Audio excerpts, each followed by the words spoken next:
शहापूर शहरात भव्य तिरंगा रॅलीचा उत्साह, विद्यार्थ्यांसह नागरिकांचा मोठा सहभाग.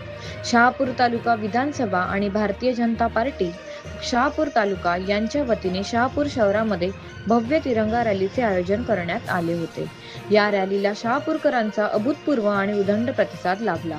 माजी केंद्रीय पंचायत राज्यमंत्री श्री कपिल पाटील तसेच माजी आमदार श्री पांडुरंग बरोरा यांच्या प्रमुख नेतृत्वात ही तिरंगा रॅली अत्यंत उत्साहात काढण्यात आली.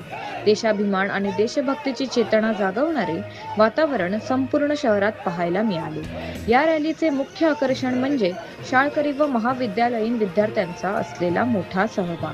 हातामध्ये राष्ट्रध्वज तिरंगा घेऊन विद्यार्थ्यांनी दिलेल्या भारत माता की जय, वंदे मातरम आणि जय हिंदच्या घोषणांनी संपूर्ण शहापूर शहर दुमदुमून गेले होते. स्थानिक नागरिक, कार्यकर्ते आणि विविध क्षेत्रातील मान्यवरांनी एकत्र येत राष्ट्रीय एकात्मतेचा संदेश दिला. शहराच्या प्रमुख मार्गावरून काढण्यात आलेल्या या भव्य रॅलीमुळे शहापूरमध्ये उत्साहाचे वातावरण निर्माण झाले होते.